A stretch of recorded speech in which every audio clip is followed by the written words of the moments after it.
Megaloblastic anemia is a group of disorders that characterized by presence of distinctive morphologic appearance of developing red blood cells in the bone marrow. There is a sequential development of RBCs in the bone marrow.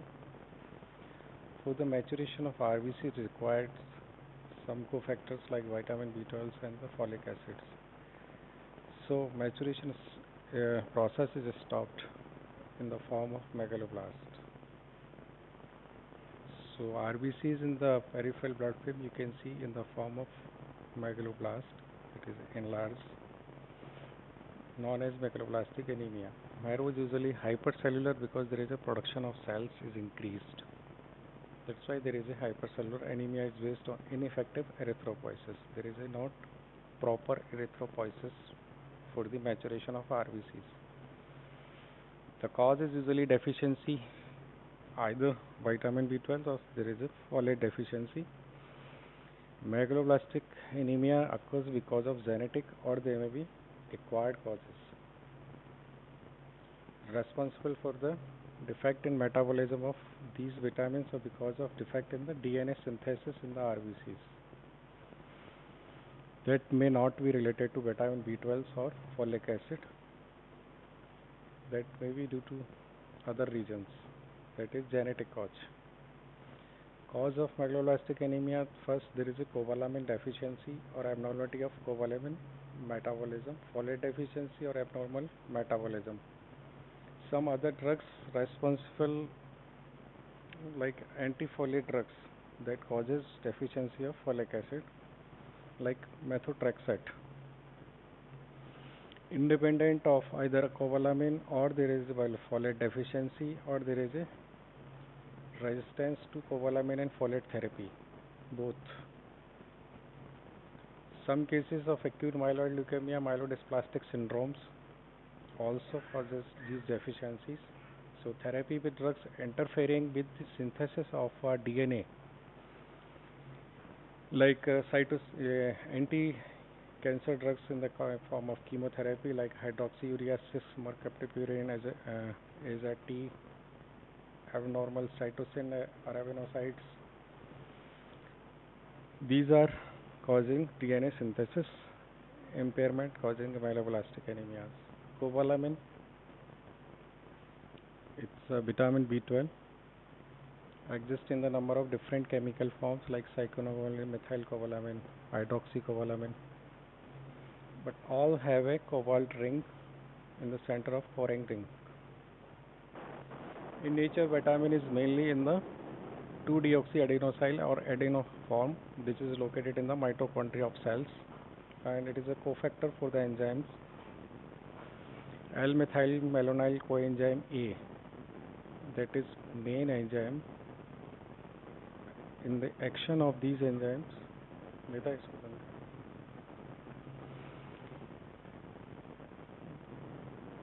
That act by the cofactor of presence of these vitamin B12. So if there is a deficiency, definitely the enzyme process is diminished and the cycle that is responsible by these enzymes is hampered. So symptoms occurred. The other major natural cobalamin is the methylcobalamin, the form in the human plasma and the cell cytoplasm. The cobalamin, adenosyl cobalamin, that is form of cobalamin, is situated in the mitochondria. While other form of cobalamin, that is methylcobalamin, usually we replace the cobalamin deficiency with the methylcobalamin. Sometimes patient doesn't respond with methylcobalamin because there is a deficiency of adenosyl cobalamin. So that is important because it's most commonly, can say there is usually found in the plasma and the cell cytoplasm, not in mitochondria. It is the cofactor for the methionine synthesis. So there are also a minor amount of hydroxycobalamin to which methyl and adenosyl cobalamin converted rapidly by exposure to light. So adenosyl methylcobalamin in the form of the exposure of the light is converted into hydroxycobalamin. So there is two sides. There is a mitochondria, there is a cell cytoplasm and human plasma. Two types or two chemical form of cobalamin is found. How we get vitamin B12 in daily life? Dietary source. Cobalamin is synthesized solely by the microorganism. It is a process by which they generate the cobalamin. Ruminants obtain cobalamin from the foreguts, but the only source of human is a food of animal origin. That's why the animal origin is a source for the human beings, because this is produced in the microorganism. Meat, fish, dairy products, all these having rich of cobalamin. Some vegetable, fruits and other food of non-animal origin are free from cobalamin unless they are contaminated by these microorganisms. So curd, that is one source, that is origin from animal, and there is a rich source of the microorganism. That's why it's have a rich source of the cobalamin for the vegans.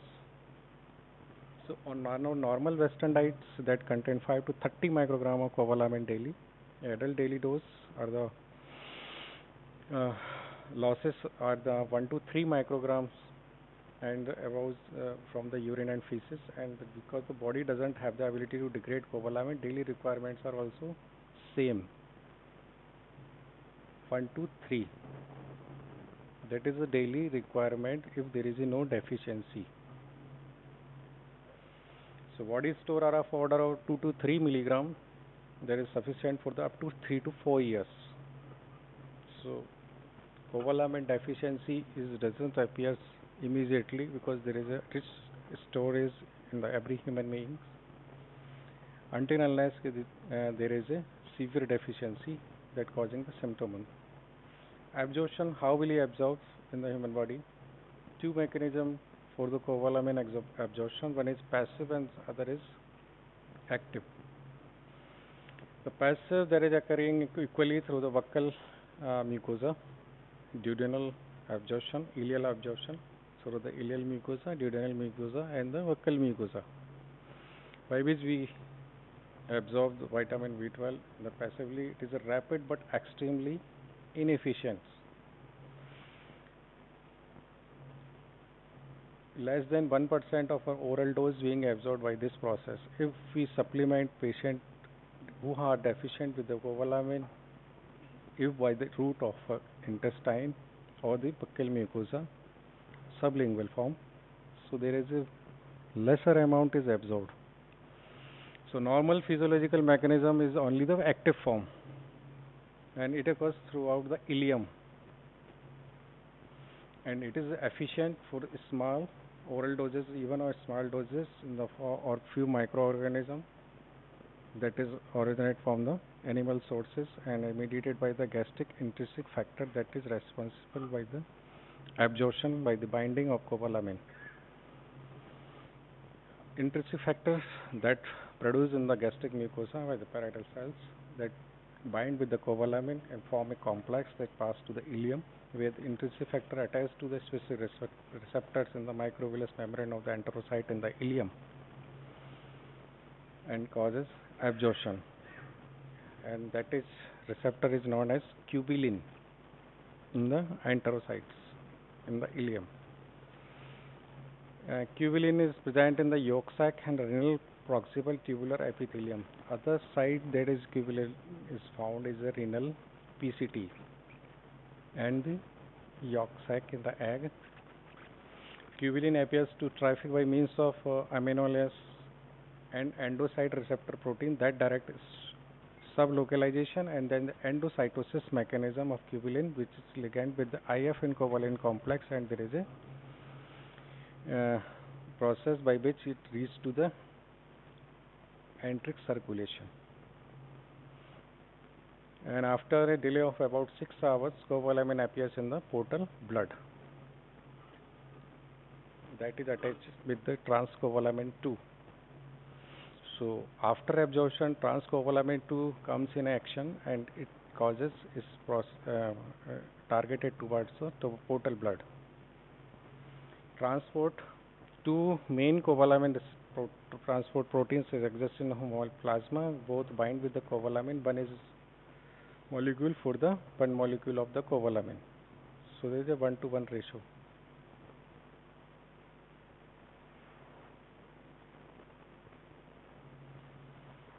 One hydroxycholine known as also known as transcobalamin 1 is closely related to the cobalamin binding in the milk, gastric juice, bile and saliva and other fluids. The other major cobalamin transport protein is the transcobalamin 2, and transcobalamin 2 is synthesized by the liver and other tissues including a macrophage, ileum itself in the vascular, endothelium in the intestine. So in intestine by the ileum, in the vascular endotheliums, in the macrophage, that is in the blood of plasma and liver. All these causing immediate release of transcobalamin 2 once it enters into the vessels. It normally carries only the 20 to 60 nanogram of cobalamin per liter of plasma and rapidly give cobalamin to the marrow, placenta or other tissue, which is entered by the receptor mediated endocytosis involving the transcobalamin 2 receptors. Clinical features if there is a deficiency. So mainly many symptomless patients are detected only by the finding in the raised MCV and a routine blood count. If we order a CBC, so there is a MCV, one is index as MCV in the CBC, mean corpuscle volume. That's why we can detect patient may have a vitamin B12 deficiency.